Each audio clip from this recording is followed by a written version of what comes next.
ஒரு அற்புதமான புத்தகம் நம்முடைய ஒவ்வொருவருடைய இல்லத்திலும் கொண்டாட வேண்டிய புத்தகம் கீதாச்சாரம். எது நடந்ததோ அது நன்றாகவே நடந்தது, எது நடக்க இருக்கிறதோ அதுவும் நன்றாகவே நடக்கும். எதை நீ கொண்டு வந்தாய் அது இழப்பதற்கு, எது இன்று உன்னுடையதோ அது நாளை வேறொருவனுக்கு சொந்தம். இந்த மாற்றம் உலகத்தின் நீதி ஆகும். இதை சொன்னது பகவான் கிருஷ்ணன். அந்த கிருஷ்ணர் வழி நின்று இன்று நாம் சிந்திக்க இருக்கக்கூடிய தலைப்பு எதிர்வாதம் செய்யாதே. எதிர்வாதம் செய்யாதே. எவ்வளவு நுட்பமான கட்டுரை பாருங்க. பொதுவாக இன்னைக்கு எல்லாரும் நீயா நானா எதிரும் புதிருமா யார் எது சொன்னாலும் ஒரு பதிலடி சொல்கிறதுன்னு நம்ம முடிவோடு இருக்கோம்.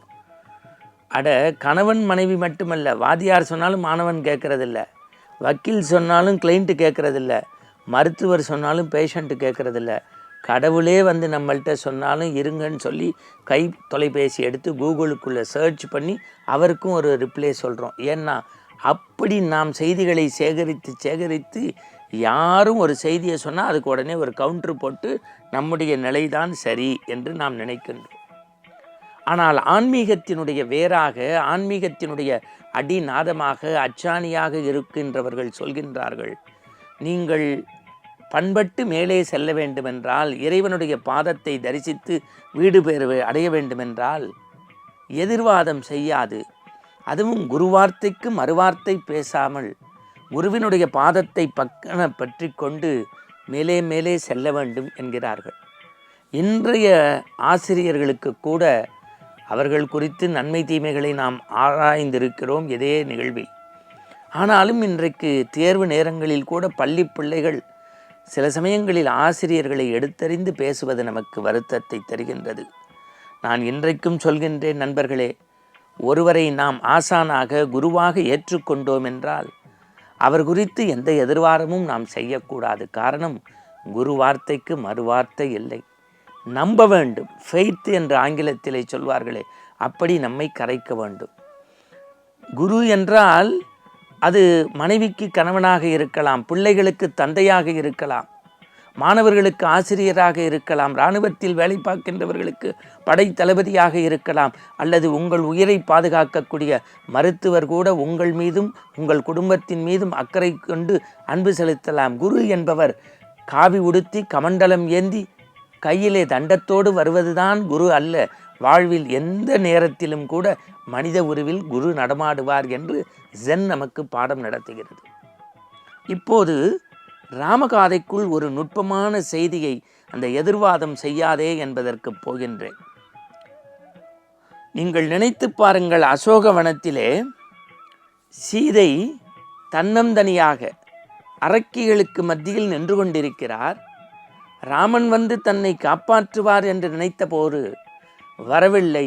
பொறுமை இழந்த தாய் தன்னை தற்கொலை செய்வதற்காக இலைத்தலை மரங்களினுடைய அந்த கொடிகளையெல்லாம் சுற்றி கயிறாக்கி தூக்கு கயிறுக்குள் தலைவிடுவதற்கு முற்பட்ட போது எங்கிருந்தோ ஒரு குரல் ஒலித்தது, ராம் ராம் ராம் ராம் ராம் ராம் ராம் ராம், அண்டர் நாயகன் அருள் தூதன் நான்.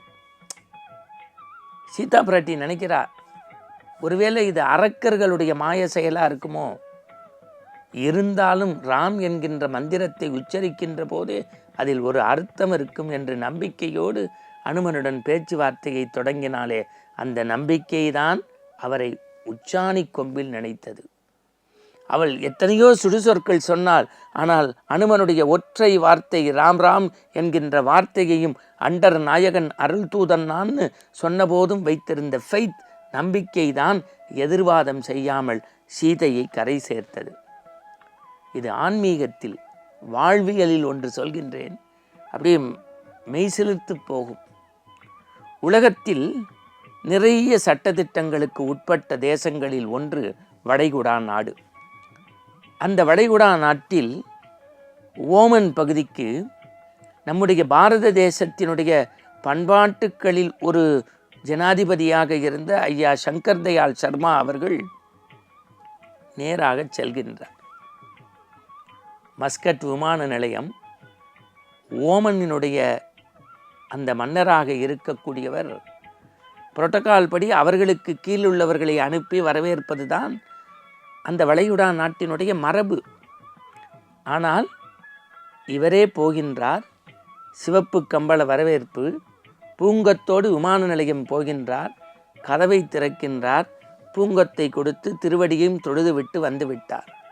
மறுநாள் ஊடகமெல்லாம் சுற்றி கொண்டபோது மரபை மீறிய செயலாக இருக்கிறதே ஓமன் மன்னர் என்று கேட்டபோது ஒற்றை வார்த்தை சொன்னார் ஓமன் மன்னன், நான் ஓமனினுடைய சுல்தானாக இப்பொழுது போய் அவரை வரவேற்கவில்லை.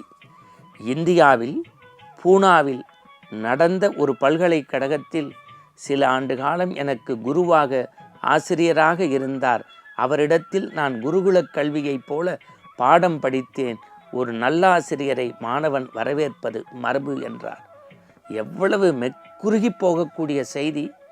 நாம் ஆன்மீகத்தையும் வாழ்வியலையும் மட்டுமல்ல, குருவே துணை, குருவே உறுதுணை என்று பலமுறை நான் சொல்லியிருக்கிறேனே, அதற்கு அச்சாணியாக எல்லா இல்லங்களிலும் உள்ளங்களிலும் குடிகொண்டிருக்கக்கூடிய எழுமின் விடுமின் என்கின்ற சுவாமி விவேகானந்தர் எழுதுகின்றார், என்னுடைய வெற்றிக்கு முழுமையும் காரணம் பல சமயங்களில் என் எதிர்வாதங்களை எனக்கு செய்யாமல் என்னை எனக்கே புரிய வைத்த குருதேவர் ராமகிருஷ்ண பரமஹம்சருடைய நெறிகாட்டுதல் தான் என் உயர்வுக்கு காரணம் என்று எதிர்வாதம் செய்யாமல் ஆண்டவன் பாதத்தை சிக்கனம் பற்றுவோம். நாளை சந்திப்போம். வணக்கம்.